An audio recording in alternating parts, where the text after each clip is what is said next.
Yes, welcome back to our topic. We are on topic of vectors, and we are going to continue from where we stopped. We stopped at listing the subtopics in this topic of vectors, which we saw there were 12. Therefore, we go on now to see. This is our second meeting number 2. Number 2.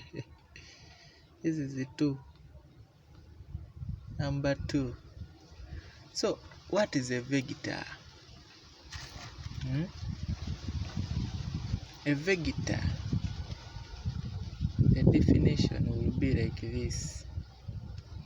A vector is a quantity with both magnitude and direction. Quantity with both magnitude. What does magnitude mean? It means size. Both magnitude and direction. Magnitude means size. What is size? Size can be in terms of anything you measure. For example, the length. If you say length, so what about length? If you say 30 meters eastwards, if you say 30 meters, then we shall know that is the size. Eastwards, it will mean in the east, of course. Very simple. E.g., you can say 30 meters eastwards. That one is the definition of vectors. And what about representation? This is 1. Now number 2. Representation.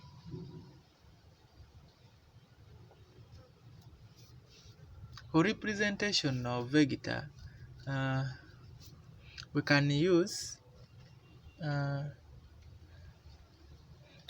what we call vector diagrams. Vector diagrams. E.g., you can draw something like this, something like that.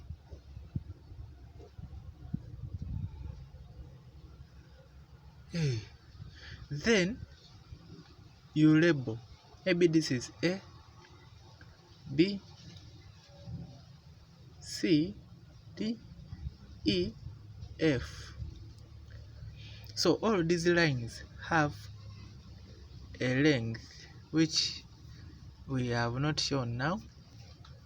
So that is the size. You can see this one is shorter than this one. That is length. Now the direction, we just use arrows.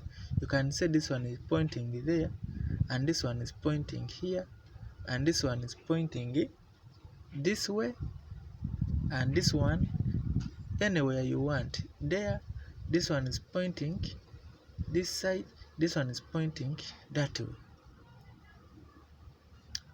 So we have represented by a diagram. So this point is where this vector is starting from. So now this line and the arrow all is representing a vector. Number 2,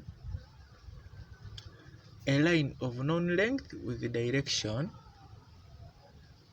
A line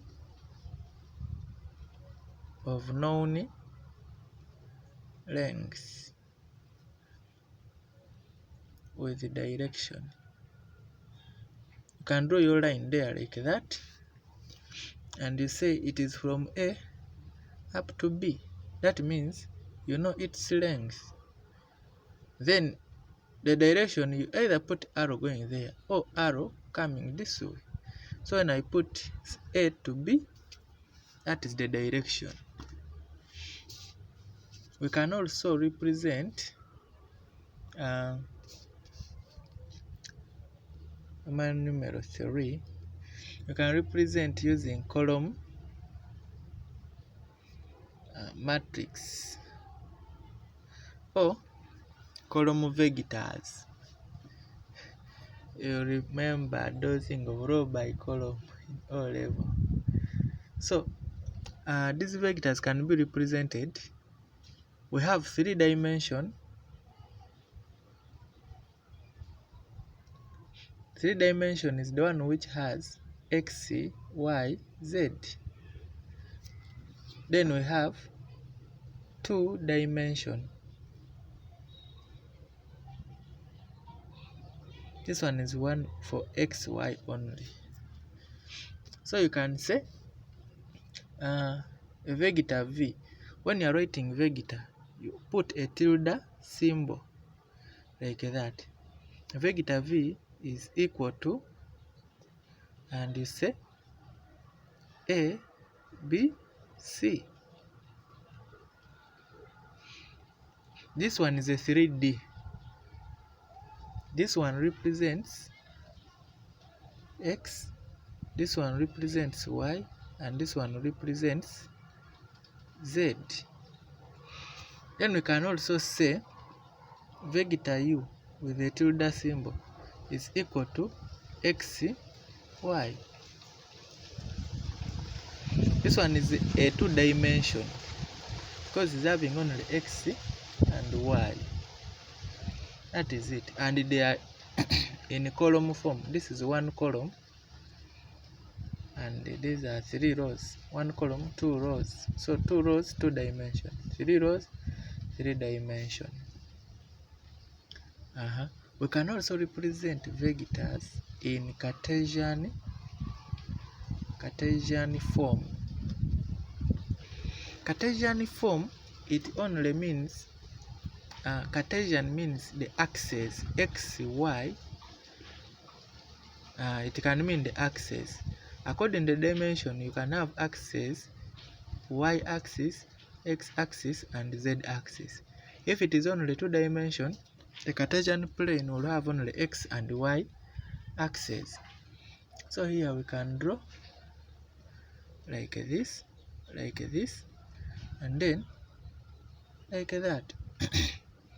If you go and see how you go in the corner of your house, you will see such a format. Let me try showing you here this image, the corner of the house. So when you look at this one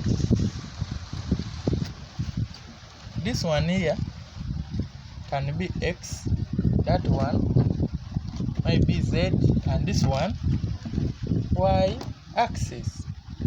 So that is how practical this is. It is too interesting, and it goes like that. Those are the axes we are talking about. So when we come back here, we shall represent this axis with some letters. Yeah. This one we can say this is y axis, x axis, and we say this is the z axis. Z axis is represented. Let us pick unity. If this is 0, and from here up to here, from here up to here is a unit. And we say now a unit in y shall give it letter I. A unit in x shall give it a unit in y shall give it letter J. A unit in x is letter I. A unit in z is letter K. Then you put the tilde symbols. That is it. Therefore, for this, we can represent this one ij, oh, that one, they are unity vectors in the corresponding planes. So we can write v as a I plus b j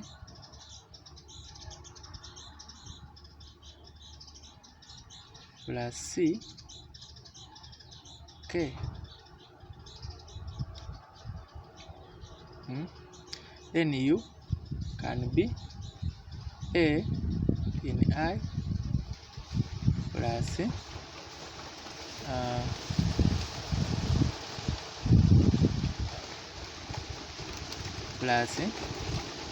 no, our u can be x in I plus y in j. I didn't put this one to be a y, but if our u, vector u was a b, then we can represent u here as a in I plus b in j, like that. And that is how we represent vectors. I think it is interesting. You can see it very clearly.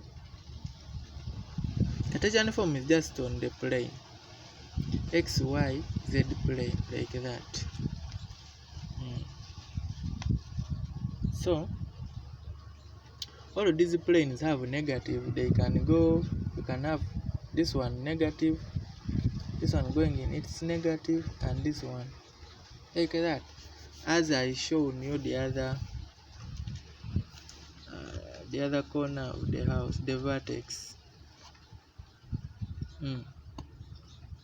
So let's go to another one. Let's look at vector addition. So for vector addition now, this is now number 3. Vector addition. This is something very simple, very simple. We shall just use examples of vectors.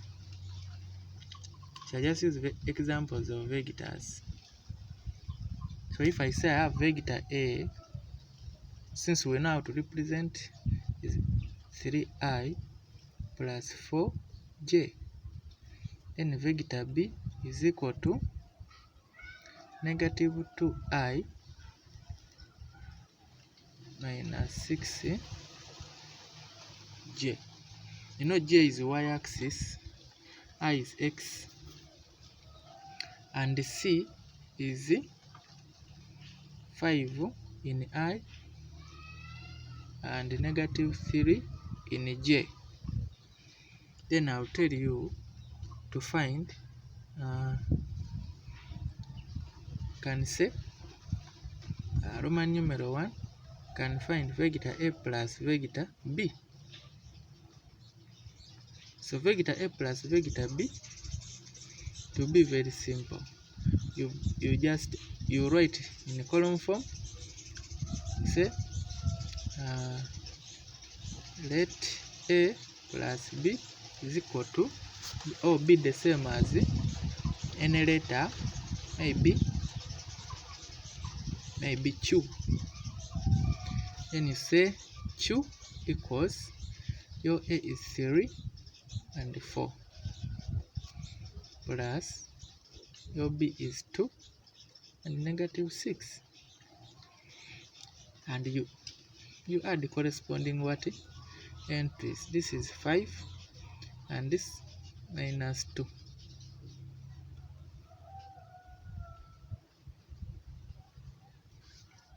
This one is also minus 2. So if this is a minus 2, then it will be 3 minus 2, which will be 1. So here it will be 3 minus 2, and Q will be 1 negative 2, and that is it. So addition is just very simple. The same to subtraction. I can say you get for me vector A minus vector B plus vector C. So for this one, you will just come and say, you write your vectors very well, 3, 4. You say let this one equal to K. Then you say K equals minus B is negative 2, negative 6, and your C is 5, negative 3. They are all corresponding because we have I, we have J. This one be the same as. So K is equal to that, and K will be equal to, here you subtract very well. This 3 minus to be 3 plus 2 plus 5, and here 4 plus 6, 4 minus 3, and our K will be 10. Here 10 minus 3, 7. But since they have given us this question in terms of I and J, you write your last answers, your final answers in terms of I and J. So here A plus B will equal to, say therefore A plus B will equal to, for this one will equal to, now this one we shall just write I, then minus 2 in J, and that is it.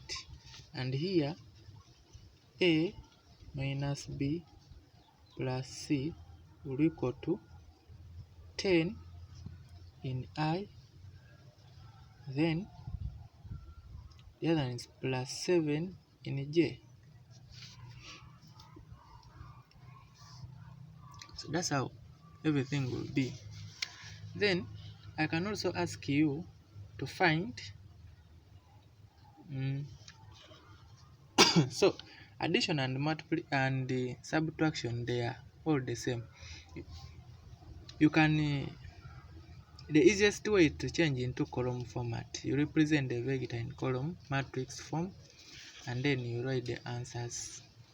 Here you put therefore.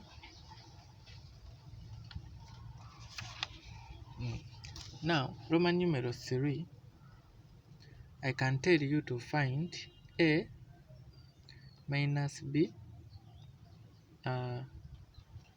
plus minus C. So you say let A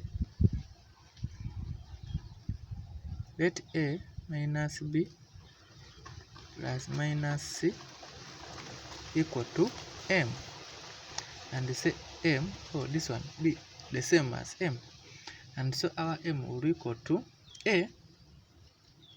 We know it.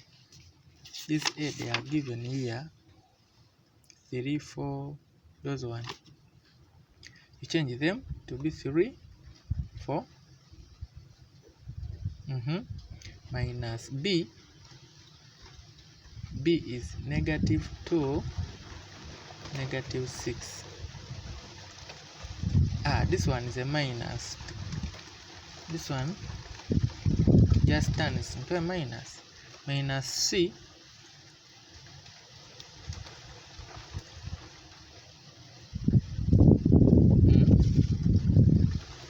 C is 5, negative 3. I'm getting them, they are here. So what will be my answer? My answer will be M equals this one will be a plus minus. This is 3 plus 2 minus 5. And here 4 plus 6 plus 3. I think you get that. And our m will be 5 minus 5, 0. This one will be 10, 13. And so therefore a minus b minus c is equal to, now this 0 is in I, so in I we have nothing, we only have 13 in j, so write 13 in j. So if you are to represent this one in column matrix form, this one was, it means you have 0 in I and 13 in j, you don't have any other thing. This is a 2-dimension. That's how the things appear. So on our menu, now we have our food menu here. Parallel vectors. Yeah, now go parallel vectors. What are parallel vectors? So now you just now need to know some. Oh, this is our page number 4.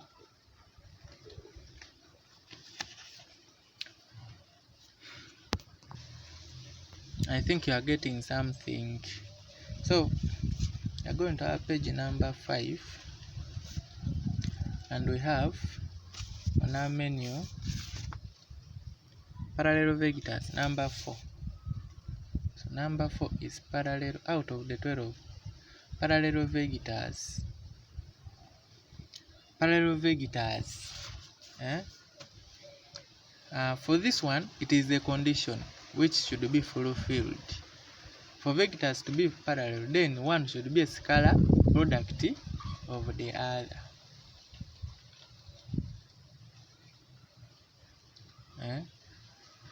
A scalar multiple of the other. So this we can say two vectors A and B are parallel vectors if one is a scalar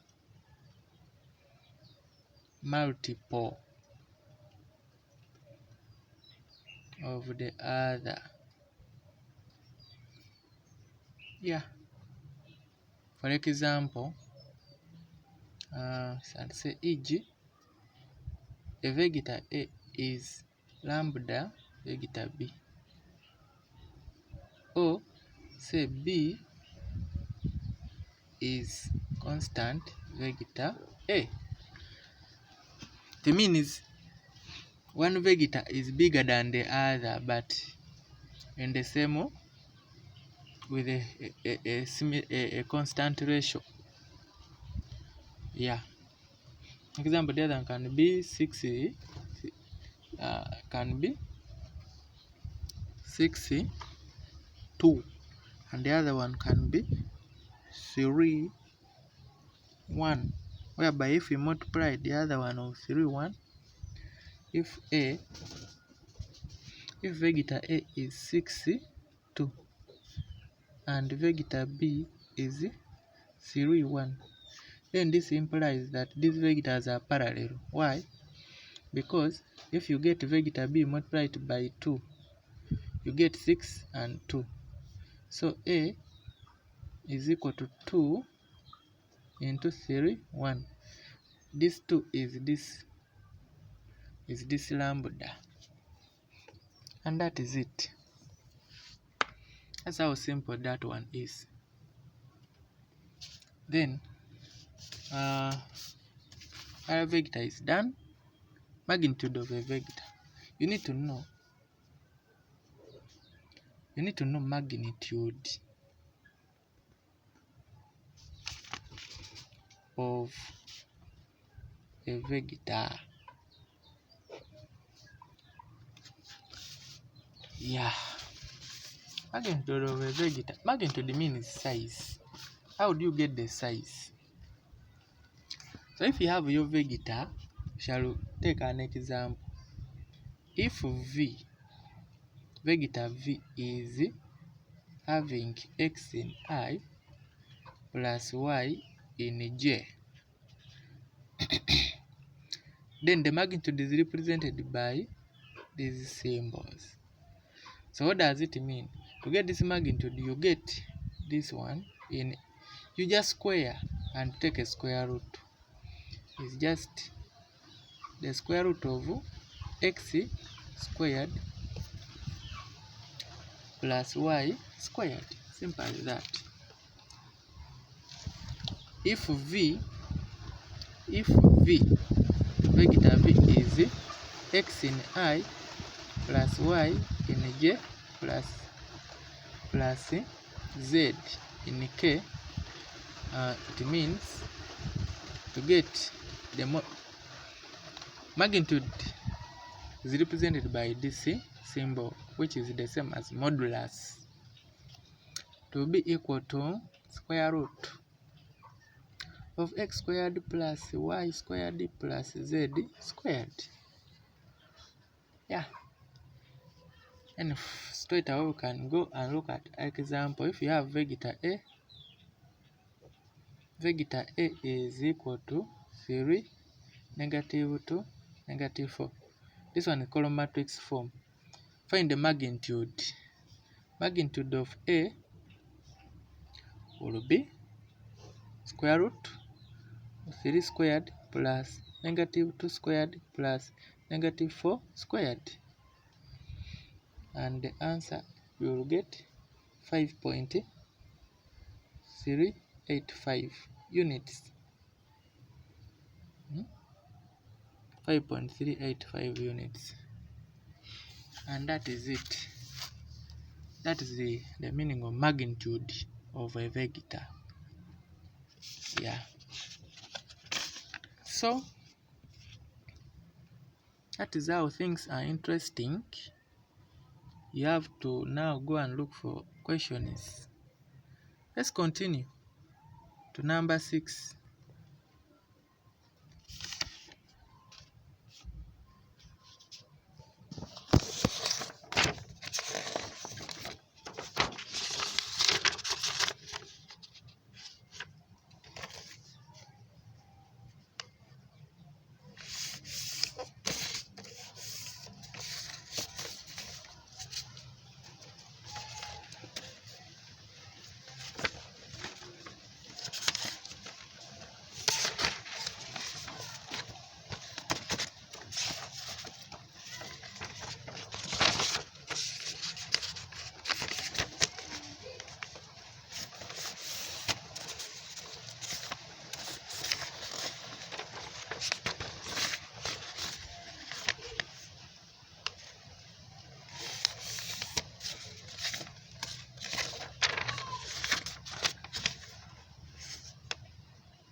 Oh, sorry for that. So number 6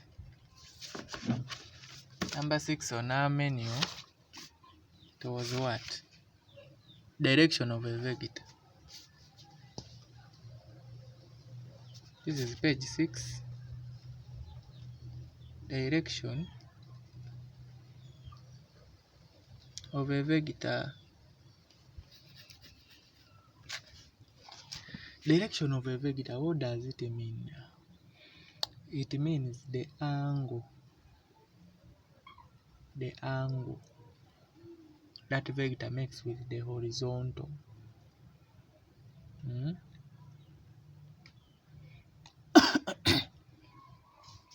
So whenever you hear direction, it means angle, that angle theta or angle alpha, any angle. So for example, if you have vector u is equal to a, b, this one you can represent it on the Cartesian plane like this,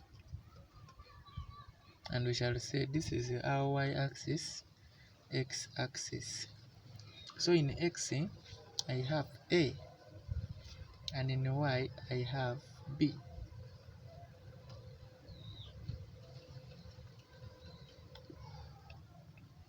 Like that. So that means if I want vector u, I'll move this, then I'll move B units, and that means I can draw my line, a straight line. So this will be the vector B and the vector u. So this vector is making this angle here with the horizontal, which is theta. So to get this angle, just use Pythagoras theorem. Yeah, and this one will be the resultant of the vector. So that angle can be got by saying you have, what do we have? We have this side, which is B. We have this side B, and this way, and this angle. That means this hypotenuse for this angle, this is the adjacent and this is the opposite. So it is tan which has that relationship. So tan of the angle is equal opposite out of adjacent. So when they talk about direction of a vector, just remember this drawing. That's how you get it. And from here you can get this angle. You can get this angle. You can say direction of a vector is given by tan theta equals to y out of x. Direction of that vector, which is 2-dimensional. So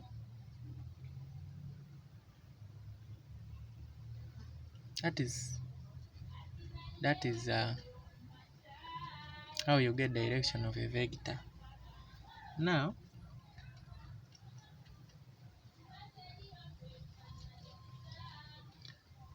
we are going to combine something here.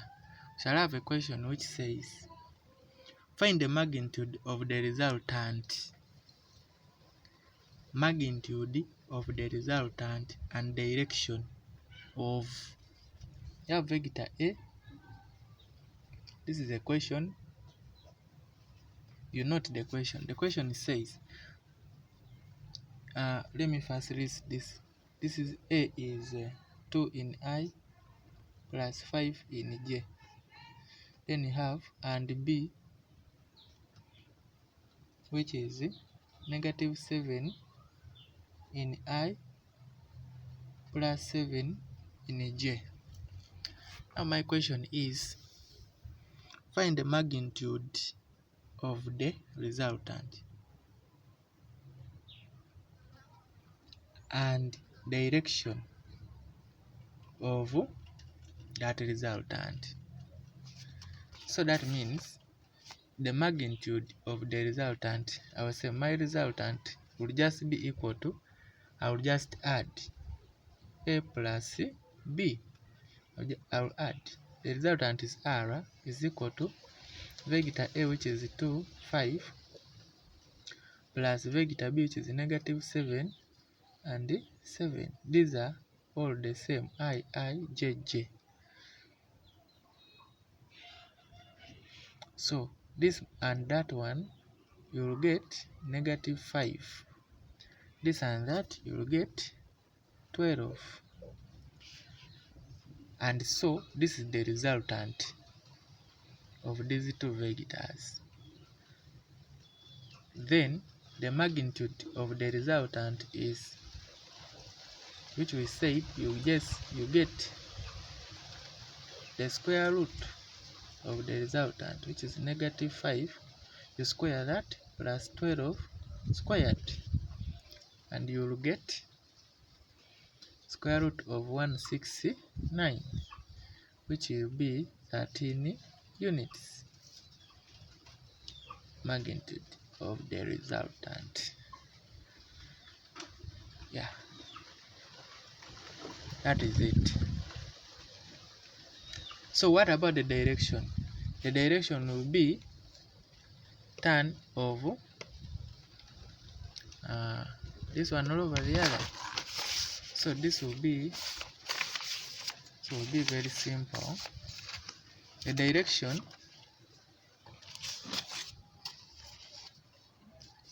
is now number 7.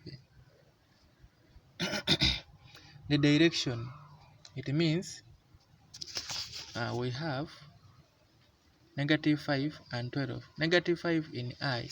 That means when you draw your Cartesian plane, you are going to be in the negative direction, like this. So this will be the -5, which will be here, and the 12 is up. The 12 is here. So this one is -5, which is this way, and 12, which will be somewhere here. So this vector is here, like that, our resultant. And so the direction of the resultant is this angle it is making with the horizontal. This one is 12. It is coming like that, going up. This is 12. And so now we ignore this, because already we have shown the direction already. This is x-axis and this is y-axis. So